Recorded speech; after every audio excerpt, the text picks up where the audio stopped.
que haverá depois da morte? Meu prezado ouvinte, você deverá estar muito interessado em saber o que haverá depois da morte. Realmente é o assunto mais sério e mais solene desta vida. Então passemos a ouvir o Senhor Jesus Cristo na sua palavra de autoridade e poder. O que vamos ler está narrado no Evangelho de São Lucas, capítulo 16, versos 19 a 31. Ora, havia certo homem que se vestia de púrpura e de linho finíssimo, e que todos os dias se regalava esplendidamente. Havia também certo mendigo chamado Lázaro, coberto de chagas, que jazia à porta do rico, e desejava alimentar-se das migalhas que caíam da mesa do rico, e até os cães vinham lamber-lhe as úlceras. Aconteceu morrer o mendigo e ser levado pelos anjos para o seio de Abraão. Morreu também o rico e foi sepultado. No inferno, estando em tormentos, levantou os olhos e viu ao longe a Abraão e Lázaro no seu seio. Então, clamando, disse: Pai Abraão, tem misericórdia de mim, e manda Lázaro que molhe em água a ponta do dedo e me refresque a língua, pois estou atormentado nesta chama. Disse, porém, Abraão: Filho, lembra-te de que recebeste os teus bens em tua vida, e Lázaro igualmente os males. Agora, porém, aqui ele está consolado e tu em tormentos. E além de tudo está posto um grande abismo entre nós e vós, de sorte que os que querem passar daqui para vós não podem, nem os de lá passar para nós. Então replicou: Pai, eu te imploro que o mandes à minha casa paterna, porque tenho 5 irmãos, para que lhes dê testemunho, a fim de não virem também para este lugar de tormento. Respondeu Abraão: Eles têm Moisés e os profetas, ouçam-nos. Mas ele insistiu: Não, pai Abraão, se alguém dentre os mortos for ter com eles, arrepender-se-ão. Abraão, porém, lhe respondeu: Se não ouvem a Moisés e aos profetas, tampouco se deixarão persuadir, ainda que ressuscite alguém dentre os mortos. Amigo, ouviu com atenção? 2 homens, um rico e outro mendigo, um em gozo e fartura, e outro em sofrimento e penúria. Ambos, porém, morreram, foram sepultados. Tudo isso deste lado da vida. Vejamos agora o lado de lá. Lázaro no céu e o rico no inferno. Lázaro no gozo e o rico no tormento. O rico suplica ao pai Abraão, isto é, Deus, que Lázaro molhe a ponta do dedo e lhe refresque a língua, pois está atormentado nas chamas. Deus lhe respondeu que isso não era possível e acrescentou: E além de tudo, está posto um grande abismo entre nós e vós, de sorte que os que querem passar daqui para vós outros não podem, nem os de lá passar para nós. E o rico prossegue então: Pai, eu te imploro que mandes a Lázaro à casa de meu pai, porque tenho 5 irmãos, para que não venham para este lugar de tormento. Deus lhe disse que isso era absolutamente impossível, que ouvissem a Moisés e aos profetas, isto é, a Bíblia, ao que o rico volta a insistir no pedido, alegando que seus 5 irmãos virem a Lázaro ressuscitado dentre os mortos, arrepender-se-iam. Mas Deus afirma: se não ouvem a Moisés e aos profetas, isto é, a Bíblia, tampouco se deixariam persuadir, ainda que alguém chegasse a ressuscitar dentre os mortos. O que acabamos de descrever não é figura e nem fantasia, é realidade mais do que realidade. E com essas palavras o Senhor Jesus adverte séria e profundamente com as seguintes lições. Primeiro, a salvação da alma só é possível nesta vida e somente aqui. Segundo, depois da morte não há salvação. Se houvesse, como dizem os homens, Deus teria atendido ao rico. Terceiro, Lázaro foi para o céu, não por ser pobre, pois pobreza não leva ninguém para o céu. Foi para o céu por ter Cristo no coração. O rico foi para o inferno não por ser rico, mas por não ter Cristo no coração. Quarto, 2 lugares somente há na eternidade, céu e inferno. Ambos são eternos, e num deles o amigo passará a eternidade. Se há 2 lugares apenas na eternidade, segue-se que não há purgatório nem reencarnação. Quinto, ao deixar este mundo, cada um irá para o céu ou para o inferno. Para o céu se tiver Cristo no coração, e para o inferno se não tiver Cristo no coração. Sexto, do céu ninguém volta à terra, e nem do inferno. Também do céu ninguém passará para o inferno, e nem do inferno para o céu. 7º, o céu e inferno são eternos. 8º, Jesus disse ao rico que a Bíblia indica o caminho para o céu. Então, amigo, pensa bem na sua condição diante de Deus. Não brinque. Saiba que depois da morte não há salvação. E se morreres agora, que será de tua alma? Depois da morte só haverá céu e inferno, e em qual deles passarás a eternidade? Para o Pai Celestial só há um caminho, que é Jesus, como ele mesmo disse em João 14:6. Eu sou o caminho, a verdade e a vida, ninguém vem ao Pai senão por mim. E se é Jesus que nos leva ao céu, segue-se que não é batismo, nem igreja, nem boas obras, nem purgatório, nem reencarnação. É só Jesus, somente Jesus. Você está em Jesus?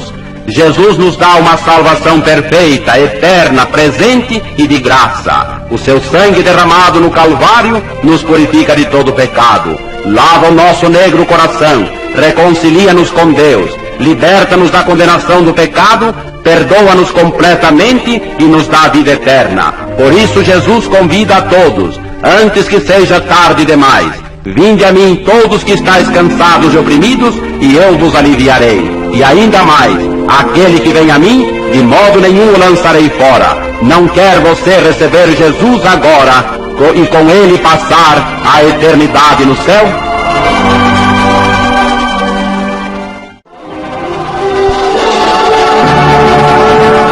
Quem poderá ser salvo? No Evangelho segundo Lucas, capítulo 18, Jesus narrou a imortal parábola conhecida como a do fariseu e publicano, e que passamos a ler. Propôs também esta parábola a alguns que confiavam em si mesmos, por se considerarem justos, e desprezavam os outros. 2 homens subiram ao templo com o propósito de orar, um fariseu e o outro publicano. O fariseu, posto em pé, orava de si para si mesmo desta forma: ó Deus, graças te dou porque não sou como os demais homens, roubadores, injustos e adúlteros, nem ainda como este publicano. Jejuo 2 vezes por semana e dou o dízimo de tudo quanto ganho. O publicano, estando em pé, longe nem ousava levantar os olhos ao céu, mas batia no peito, dizendo: ó Deus, sê propício a mim, pecador. Digo-vos que o publicano desceu justificado para a sua casa, e não aquele fariseu. Jesus apresentou nesta parábola 2 tipos de homem: um fariseu, o mais orgulhoso dos judeus, o mais extremista na guarda da lei, pertencente ao ilustre partido político-religioso dos judeus, o que se considerava mais santo de todos os homens. O outro publicano, o mais desprezado dos homens, escorraçado pela sociedade, tido como mais vil pecador.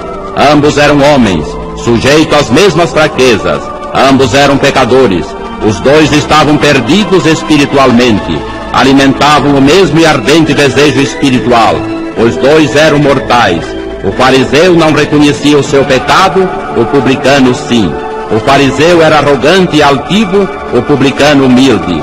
O fariseu ensimesmava-se no bem que fazia, o publicano envergonhava-se do mal que praticara. O fariseu considerava-se rico espiritualmente, de nada tinha necessidade. O publicano julgava-se o mendigo das riquezas de Deus. O fariseu estribava-se na lei de Moisés, o publicano confiava tão somente na misericórdia divina. O fariseu confiava nas suas realizações julgadas gloriosas, o publicano cora-se diante dos seus atos praticados. O fariseu busca poder em si mesmo, o publicano em Deus tão somente. O fariseu confia a salvação da sua alma nos méritos humanos, o fariseu em Deus. Para tudo há um critério humano de avaliação e um divino. Deus não vê como vê o homem atenta para o que está diante dos olhos, mas o Senhor sonda o coração. O fariseu é a figura do que pode haver no homem, sem por isso estar salvo. Cria, por exemplo, em Deus, buscava a Deus, adorava a Deus nos templos, orava a Deus, agradecia-lhe bênçãos, reverenciava o Senhor, jejuava frequentemente, dava dízimos, guardava a lei, enfim. Não roubava, não adulterava, não era indigno como o publicano que lhe fazia companhia no templo do Senhor. Apesar de tudo isso, estava perdido e assim continuou. O publicano, porém, é o tipo de que pode faltar ao homem e, no entanto, estar salvo. Era, por exemplo, um publicano, um ladrão, portanto pecador. Era injusto, desprezível, adúltero, maldito. Apesar disso, porém, foi salvo, conforme as palavras do Divino Mestre. E por quê? Questão apenas de atitude. O fariseu, com sua atitude, fechou seu coração aos impulsos da graça divina. Com meia dúzia de obras, sufocou sua consciência para não sentir os seus pecados. O publicano, entretanto, alcançou a salvação divina por fazer 3 coisas que qualquer pecador em nossos dias poderá fazer. Primeira, reconheceu-se profundamente pecador e, sob o peso imenso de seus crimes, subiu ao templo para orar a Deus. Segunda, tomou lugar de pecador diante de Deus, assumindo a responsabilidade de seus crimes e a hediondez de seus pecados, a tal ponto que o fariseu o desprezou. E finalmente a terceira, clamou pela misericórdia de Deus, não tinha obras nem bondade para apelar, sentindo-se esmagado pelos seus pecados, sentindo-se perdido e desesperado, clamou do mais íntimo do seu coração: ó Deus, sê propício a mim, pecador. E o Senhor, condoído da miséria daquele pecador, ouviu-lhe a voz, perdoou-lhe os pecados e deu-lhe a salvação perfeita. E não queres, amigo, fazer como fez o publicano da parábola de Jesus? Pois o próprio Jesus disse: não vim chamar os justos, mas salvar os pecadores. Jesus veio salvá-lo. Pode salvar agora, aí aonde você está e como está. E o sangue de Jesus nos purifica de todo pecado. Amém.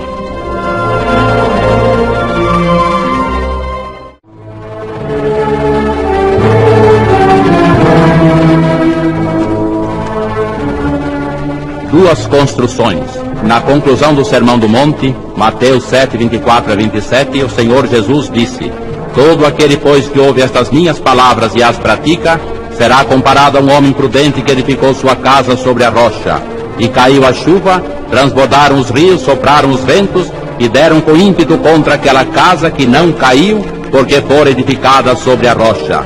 E todo aquele que ouve estas minhas palavras e não as pratica, será comparado a um homem insensato, que edificou sua casa sobre areia. E caiu a chuva e transbordaram os rios, sopraram os ventos e deram com ímpeto sobre aquela casa, e ela desabou, sendo grande a sua ruína.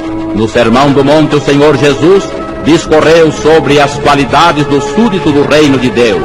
Tratou de assuntos transcendentais, como vingança, adultério, esmola, jejum, perdão, oração, e ao concluir diz: quem ouve estas minhas palavras e passa a mostrar a diferença, pratica e não pratica. Quem ouve e pratica é prudente.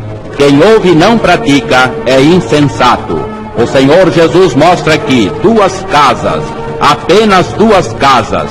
Não disse grande ou pequena, rica ou pobre, bonita ou feia. Diz simplesmente 2 casas. Logo a seguir o Mestre mostra a coisa mais importante dessas casas, os 2 fundamentos.